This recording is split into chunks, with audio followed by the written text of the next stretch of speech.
राजस्थान में कांग्रेस की एक भी लिस्ट नहीं आई अभी तक, लेकिन कांग्रेस के भीतर लड़ाई अब भी जारी है। सचिन पायलट वर्सेस अशोक गहलोत के खेमे के बीच खुलकर जंग सामने आ गई है। अशोक गहलोत ने कल सीसी की बैठक के बाद यह साफ कर दिया कि वो ही सीएम है और वो ही सीएम रहेंगे, और सरकार को गिराने की मंशा रखने वाले ये बात बखूबी समझ ले। साफ है इशारा सचिन पायलट खेमे की तरफ था। कांग्रेस में टिकटों के बंटवारे की ये जंग कहीं कांग्रेस को महंगी ना पड़ जाए। सवाल यह है कि टिकटों की ये लड़ाई बीजेपी से है या कांग्रेस पार्टी की खुद से, क्योंकि दिल तो खट्टा है जी।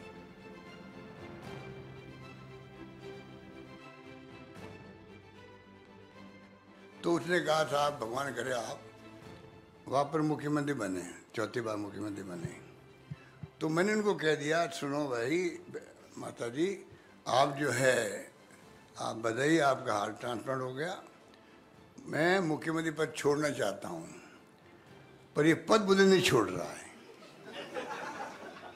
अब तुम समझ जाओ कितनी हिंदुस्तान में कितने मुख्यमंत्री की हिम्मत है जो ये कहे कि मैं पद छोड़ना चाहता हूं, पद मुझे नहीं छोड़ रहा। बताइए दीजिए कितने मुख्यमंत्री है इतिहास में, कभी किसी ने कहा क्या? मैं कह रहा हूं मैं छोड़ना चाहता हूं, आज ही कह रहा हूं छोड़ना चाहता हूं, ये पद मुझे नहीं छोड़ रहा है और शायद छोड़ेगा भी नहीं। यही है कि ये विपक्ष को तकलीफ है। जो फैसले हो रहे हैं पार्टी के अंदर सिलेक्शन के प्रोसेस से, उनको तकलीफ भी हो रही है। इनके झगड़े क्यों नहीं हो रहे? आप सचिन पायलट की तरफ इशारा कर रहे होंगे। जितने फैसले हुए हैं सबकी राय से हुए हैं, सबकी राय हो। जो भी सचिन पायलट साहब के जो हमारे सपोर्टर भी होंगे, उन सबके फैसलों में भागीदार बन रहा हूँ उनके पक्ष में। तो आप सोच सकते हो कितने स्मूथली फैसले हो रहे हैं। ये तकलीफ बीजेपी को होती है और किसी को नहीं होनी चाहिए। मैंने यही तो कहा आपको कि हम सब एकजुट थे, हम सब एकजुट हैं। जब उनके साथ लोग गए थे, उनके टिकट सब क्लियर हो रहे हैं करीब करीब। उससे बड़ा उदाहरण क्या मैं दे सकता हूँ आपको? एक टिकट पे भी मैंने ऑब्जेक्शन नहीं किया हो मीटिंग के अंदर। उससे अंदाज कर लीजिए कितनी पेगाएगी हमारी, कितनी प्यार मोहब्बत आपस के अंदर है। चलिए, मैं तो कुर्सी छोड़ना चाहता हूं, ये कुर्सी है मुझसे छूटती नहीं। मनु शर्मा हमारे साथ मौजूद है। सबसे पहले आपको राजस्थान लिए चलते हैं। अब मनु जी, लड़ाई जो है फिलहाल अभी तो लिस्ट आएगी सामने, उस लिस्ट के बाद जो है कैंडिडेट्स ने चुनाव लड़ना है बीजेपी के खिलाफ, लेकिन उससे पहले ही ये लड़ाई अंदर खाते क्या सचिन पायलट वर्सेस अशोक गहलोत नहीं होगी? टिकट के पहले का महासंग्राम है सचिन ये, क्योंकि मुख्यमंत्री अशोक गहलोत एक भी शब्द बोलते हैं तो वो कोई ना कोई राजनीतिक उसका जो है महत्व जानते हैं, और किस तरह का मैसेज जाता है जनता के बीच, नेताओं के बीच, वो अच्छे तरह से जानते हैं। इसी कारण से उन्होंने इस बात को वापस से दोहराया है कि मैं मुख्यमंत्री का पद छोड़ना चाहता हूं, लेकिन मुख्यमंत्री का पद मुझे नहीं छोड़ रहा है और अभी भी मुझे मिलेगा। मतलब इस तरीके से साफ उन्होंने आगे के भी संकेत दे दिए। लेकिन सबसे बड़ी इसके पीछे की जो मंशा है वो सीधे तौर पर सचिन पायलट का जो ग्रुप है उस पर टारगेट करने की है। जयपुर से जब रवाना हुए थे तब भी उन्होंने साफ तौर पर कहा था कि जो लोग जिन्होंने पैसा लिया उन लोगों को आज कौन पूछ रहा है। ये सब पूरी उनकी रणनीति का एक हिस्सा इसको माना जा सकता है। दूसरी बात मैं कहना चाहूँगा कि जब इन्होंने साफ तौर पर कह दिया कि सचिन पायलट ग्रुप के साथ जो माननीय सर गए थे विधायक, उनके टिकट का मैंने ऑब्जेक्शन नहीं किया है, वो टिकट क्लियर हो रहे हैं। इसका मैसेज साफ तौर पर ये देना चाह रहे हैं। आज जब उनके खेमे के जो बड़े मंत्री हैं, जो विधायक हैं, उनके ऊपर क्यों सवाल उठाए जा रहे हैं, ये एक सीधे तौर पर आला कमान को केंद्र के सामने एक मैसेज देने की बात है। जब शांति धारीवाल का नाम आता है तो उसके ऊपर सोनिया गांधी ऑब्जेक्शन लगाती है। सीधे तौर पर राहुल गांधी उसके ऊपर साफ तौर से कहते हैं कि इनके ऊपर आरोपी लगे हुए हैं। कोटा जब वो गए थे भारत जोड़ो यात्रा में तो इनके बारे में लोगों ने शिकायत करी थी। इसी तरीके से महेश जोशी के ऊपर जो आरोप लग रहे हैं, जो उस समय जो पैडलर इन्होंने बैठक करी, इन लोगों के सूत्रधार रहे हुए हैं। तीसरी बात, धर्मेंद्र राठौड़ जो पुष्कर से लाइन में टिकट में, मतलब मुख्यमंत्री की जो करीबी जिनके टिकट कटने की बात आ रही है, उनके ऊपर सीधे तौर पर उनका बचाव बाहरी उसके अंदर भी सीधे तौर पर मीडिया में एक मैसेज दे के सीधे तौर पर केंद्र तक एक मैसेज जाए, उनके नेताओं तक एक मैसेज जाए कि वो इस बात की भी पैरवी अपने नेताओं को भी दिखाना चाह रहे हैं, अपने खेमे के लोगों को भी दिखाना चाह रहे हैं। देखिए, आप लोगों की पैरवी मैं कर रहा हूँ, सब जगह कर रहा हूँ, अगर उसके बाद भी टिकट कट जाता है तो क्या स्थिति रहेगी। यानी मुख्यमंत्री अशोक गहलोत जो हैं सीधे तौर पर दोनों फुट पे अपने वो रखना चाह रहे हैं। सीधे तौर पर एक तो अपने नेताओं के बीच में भी इस बात को रखना चाह रहे हैं कि मैं आपकी पैरवी लगातार कर रहा हूं। दूसरी ओर सचिन पायलट गुट के ऊपर भी साफ तौर से है कि उनके जब लोगों के टिकट क्लियर हो रहे हैं तो उनका जो उनके खेमे के लोग हैं, गहलोत के खेमे के लोग हैं, तो उनका विरोध ना किया जाए। जी आलोक जी, आता हूं आपके पास। आलोक जी, अलग ही चुनाव लड़ रहा है, चल रहा है। अभी तो एक चुनाव होना है और रण में जाना है आलोक जी, ये लेकिन ये चुनाव अलग ही चल रहा है। देखिए सचिन जी, जैसा अभी अपने साथी बता रहे हैं और कल भी हमने चर्चा की थी, क्या है गहलोत जी ने किसी जब से वो राजनीति में आए हैं युवा काल से 77 से मैं उनको देखता रहा हूँ, वो प्रदेश में जितने कांग्रेस के नेता उस समय में जो बड़े बड़े दिग्गज नेता थे उन सबको किस तरह से पीछे करते चले गए, उनके आगे अपने को बढ़ाते चले गए। ऐसी स्थिति में जो है वो कतई बर्दाश्त नहीं कर सकते कि उनके रहते कोई दूसरा मुख्यमंत्री बने और उनका बेटा जो पिछली बार चुनाव हार गया था, लेकिन उस बेटा भी कैसे यहाँ पर स्थापित हो सके अगले चाहे लोकसभा चुनाव में हो यहाँ हो। और इसलिए मुझे नहीं लगता कि गहलोत किसी भी कीमत पर तैयार होंगे। इसलिए चाहे पार्टी में जो हो रहा है वो अपनी ताकत दिखा करके, देखिए चाहे भैरव सिंह शेखावत रहे, लेकिन उनको गद्दार बनता उन्होंने वसुंधरा को बनाया। किसी को मतलब जहाँ पे ऐसे कोई मौके आए, पुराने नेताओं में ये गुण था कि वो कहते थे, हरदेव जोशी, मैंने तो उनके भी इंटरव्यू किए थे कांग्रेस में एक जमाने में, शिवचरण माथुर को हटवाने में अशोक गहलोत जी की बड़ी भूमिका थी। तो मेरा ये मानना है कि उनका कोई विकल्प ना हो जो कांग्रेस पार्टी में भी। और सचिन पायलट को उनको क्या सुविधा है, एक बड़ा वर्ग ऐसा है जो सचिन पायलट को भी, क्योंकि सचिन पायलट की छवि है, युवा भी है, भविष्य है, पिछली बार भी उनको सरकार में ज्यादा काम करने के अवसर वो साफ अलग बातचीत में कह भी देते थे कि भाई मैं ज्यादा एक्टिव दिखूंगा तो मेरा पत्ता कट जाएगा। क्योंकि राहुल गांधी के प्रतिनिधि के रूप में भी तो उनको लोग बीच में कहने लगे थे प्रधानमंत्री कैसा हो, जैसे राजेश पायलट के लिए था।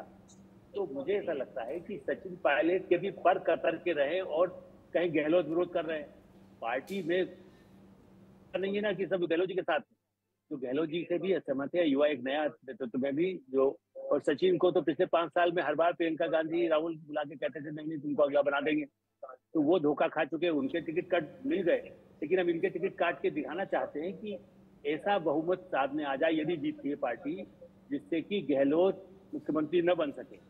ये रणनीति ऊपर वालों की अच्छा है। मनु जी, इससे पहले कि मैं सर्वे पे जाऊं, हमने जो राजस्थान को लेकर के जो पहला ओपिनियन पोल कराया जिसके नतीजे हमारे सामने हैं, जो आपने ही करवाया है वो मैं दिखाऊंगा, लेकिन उससे पहले मुझे एक बात बताइए, क्या ये पूरी लड़ाई, ये पूरी पोस्टिंग इस चीज को लेकर के तो नहीं हो रही है कि कल को अगर कांग्रेस जीत करके आती है, ये उसकी तैयारी है, कल को कांग्रेस जीत करके आती है, दोबारा अगर कोई बगावत जैसी स्थिति ना हो जाए, उससे पहले ही डैमेज कंट्रोल और मुख्यमंत्री मैं ही था, कुर्सी एक ही है जैसी स्थिति बताने की कोशिश तो नहीं है?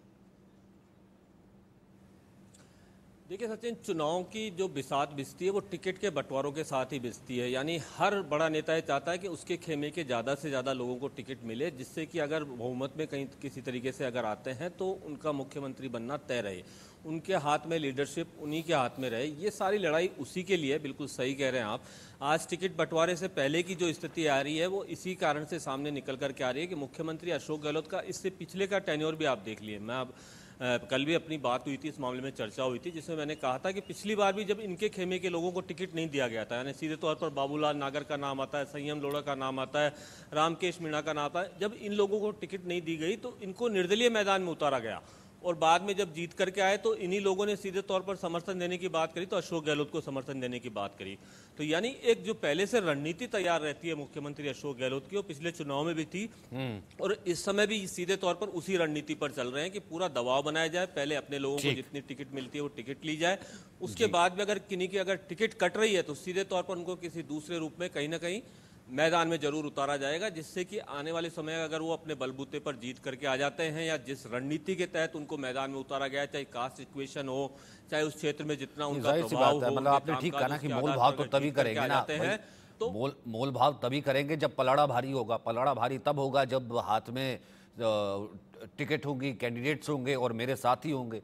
शायद उसी की कवायद है कि भैया ऐसा है कि शांति धारीवाल को लेकर के भले या फिर महेश जोशी को लेकर के जब उनके साथियों को टिकट नहीं मिलेगा तो यही बताना चाहते हैं वो बाकी राजस्थान में बैठे अपने खेमे को भी। देखिए मैं तो बिल्कुल लास्ट मोमेंट तक लड़ रहा हूँ और खड़ा हुआ हूँ। अब बात करते हैं सर्वे की, जो हमने सर्वे करवाया।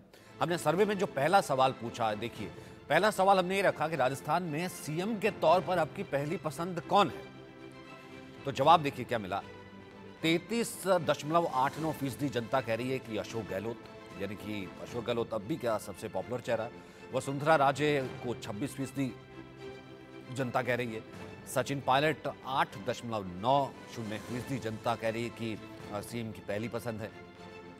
गजेंद्र शेखावत 15.18%।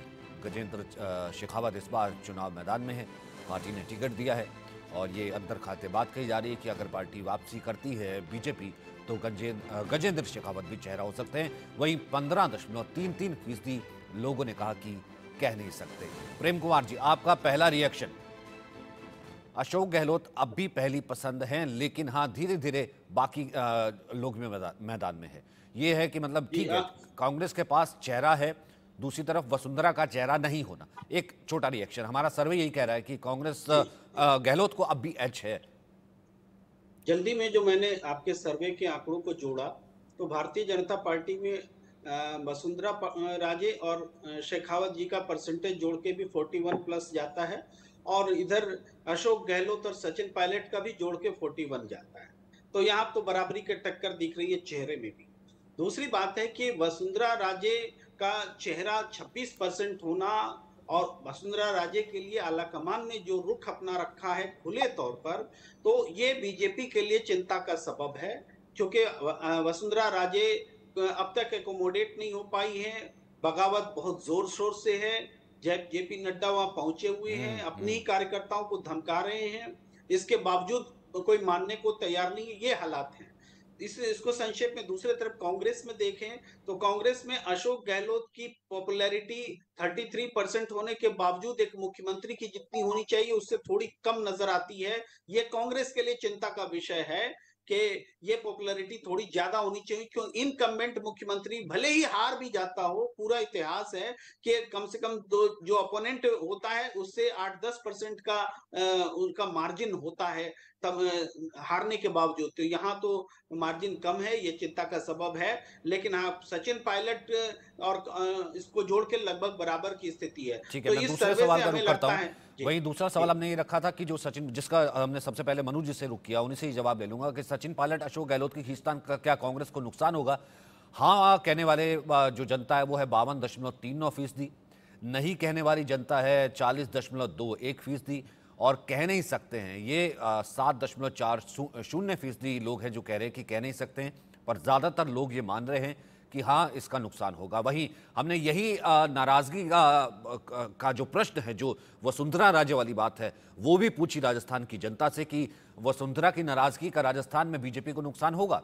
तो हाँ कहने वाली जनता थी 50% से ज़्यादा, नहीं कह रहे हैं 42.40%, कह नहीं सकते 6.90%। वही राजस्थान चुनाव के लिए बागी किसके लिए सबसे बड़ी मुसीबत साबित होंगे? कांग्रेस के लिए 43.97%, बीजेपी के लिए 40.46%, कह नहीं सकते वाले संख्या है 15.57%। वही एक जो मुद्दे को लेकर के हमने एक सवाल पूछा कि क्या सबसे बड़ा मुद्दा है, तो एंटी इनकम्बेंसी कहने वाले थे 5.75%, महंगाई सबसे बड़ा मुद्दा 18.87%, बेरोजगारी 26.17%, भ्रष्टाचार 28.27% और जाति जनगणना कहने वाले 10.47% और कह नहीं सकते वाला आंकड़ा है 10.47%। मनोज जी, एक कमेंट आपका ही लूंगा क्योंकि सर्वे आपने करवाया, हमें भेजा, राजस्थान का सर्वे था। अब भी जनता में एक चीज तो साफ है, बोले गहलोत खेमे की गहलोत खेमे की सचिन पायलट खेमे के बीच की जो जंग है वो भी जनता देख रही है और 50 से ज्यादा फीसदी कह रहे हैं कि हाँ नुकसान होगा। भैया अपनी लड़ाई आप लड़ रहे हो, हमारे को कैंडिडेट्स तक बताए नहीं है, तो अंतिम मूवमेंट में हम किसको वोट डालेंगे, नुकसान होगा। यही बात कहीं ना कहीं बीजेपी का वोटर भी कह रहा है कि साथ लेके चल रहे हैं वसुंधरा को कि नहीं लेकर चल रहे हैं, नुकसान होगा। दोनों ही 50% से ज्यादा है ये संख्या। जी बिल्कुल आप सही कह रहे हैं, नुकसान की जो है बात दोनों ही पार्टियों के अंदर है। अगर सचिन पायलट गहलोत के बीच में जिस तरह का जो 5 साल का जो इतिहास रहा है पुराना, जिसके अंदर जिस तरीके से एक दूसरे के साथ में बैठ कर के बातचीत भी ढंग से नहीं हो पाई, वही मुद्दे सबसे ज़्यादा कांग्रेस के अंदर अगर नुकसान पहुंचाने वाला है, सबसे बड़ा मुद्दा है तो वो यही मुद्दा है। और मैं आपको बताना चाहूँगा, सचिन आज ये बड़े नेता इस बात को अच्छे से जानते हैं। आज जो अभी हाल ही के अंदर कुछ मिनट पहले ही एक जो बड़ी रैली प्रियंका गांधी की थी वो खत्म हुई है दौसा के अंदर, सिकराय में रैली थी, वहां से भी एक मैसेज देने की कोशिश की है प्रियंका गांधी ने। वहां दोनों नेताओं को साथ बिठाया गया है, वहां भी मंच से साफ तौर पर कहा कि हमारी पार्टी एकजुटता दिखा रही है, देखिए हमारे सारे नेता एक साथ बैठे हुए हैं। उन्होंने सचिन पायलट का भी नाम लिया, उन्होंने अशोक गहलोत का भी नाम लिया, जिससे एक मैसेज देना चाह रहे हैं। इस बात को पार्टी के नेता भी जान रहे हैं कि अगर सबसे बड़ा नुकसान हो रहा है पार्टी को तो इसी मुद्दे को लेकर के हो रहा है। वहीं दूसरी बात, उन्होंने यहाँ जो सीएम का फेस बीजेपी ने अभी तक घोषित नहीं किया, इसको एक बड़ा मुद्दा कांग्रेस बनाना चाह रही है। आज की रैली में खुद प्रियंका गांधी ने इस मुद्दे को उठाया कि यहाँ पर राजस्थान के अंदर कोई फेस घोषित नहीं किया, क्या राजस्थान के अंदर कोई बड़े नेता नहीं रहे हैं। तो ये तमाम मुद्दे वो उठा रहे हैं, इस बात को जान भी रहे हैं। यही बात भारतीय जनता पार्टी अगर सीधे तौर पर बात करें तो अभी तक एक डैमेज कंट्रोल की स्थिति के अंदर पार्टी घूम रही है। आज भी कोर कमेटी की बैठक हुई, उसके अंदर भी पूर्व मुख्यमंत्री वसुंधरा राजे को रखा गया वहां भी उस बैठक के अंदर। अब आने वाले समय में सूची जब सामने आएगी, हाड़ौती क्षेत्र के अभी टिकट घोषित नहीं किए गए हैं, शेखावाटी क्षेत्र के घोषित नहीं हुए हैं, जहां तमाम इन जगहों पर सीधे तौर पर वसुंधरा राजे का काफी प्रभाव है। अगर इसमें कहीं उन लोगों के नाम नहीं आते हैं जो वसुंधरा समर्थक माने जाते हैं, जिनके नाम होने चाहिए इस सूची में, तो आगे चल करके किस तरह की स्थिति होगी वो देखना होगा। ठीक है, थर्ड सेकंड लास्ट हिमांशु जी, इस सर्वे के ऊपर अशोक गहलोत अब भी जो है ओनली फेस जिसका जिक्र प्रियंका कर रही थी, और दूसरी तरफ लास्ट में फ्रैक्शन कहीं भी हो, भले वो सुंदरा को लेकर के अगर हो या फिर अशोक गहलोत और सचिन पायलट के भीतर हो, जनता जानती है नुकसान कहीं ना कहीं दोनों तरफ हो रहा है। नुकसान होगा दोनों तरफ, सीधी सी बात है। मैंने कहा हर एक अपने टॉक में कहा है मैंने, पब्लिक पागल नहीं है। हम समझते हैं बड़े नेता जो होते हैं ना, बड़े बड़े नेता राज्य स्तर के, राष्ट्रीय स्तर के, वो कभी कभी उनके दिमाग में थोड़ा वहम रहता है, मैं नहीं तो कोई नहीं, ये नहीं वो नहीं। मगर पब्लिक आजकल पागल नहीं है, वो बहुत देख के वोट करती है। और आपके सर्वे को देखें तो ये भी समझ में आता है कि प्रतिशत की बात करें 50% से ऊपर दोनों हैं। तो मुझे तो डर कहीं वहां नहीं लग रहा। वहां क्या होगा अब मैं समझ सकता हूँ कि ये जो छोटी छोटी पार्टियां जो है ना, और जो विद्रोही है, जाहिर सी बात है इसी का तो फायदा उठाते हैं। तभी तो आपने कहा कि आम आदमी पार्टी को साथ लेकर के चलना था, या फिर साथ लेकर के चलना था समाजवादी पार्टी को। यही चीजें तो है वो नुकसान पहुंचाती हैं, और ऊपर से लिस्ट नहीं आ रही है। फिलहाल मेरे पास वक्त इतना ही है। थैंक यू सर, बहुत बहुत शुक्रिया आप सभी का मेरे साथ जुड़ने के लिए। फिलहाल किस्सा कुर्सी का मैं आज के लिए इतना ही।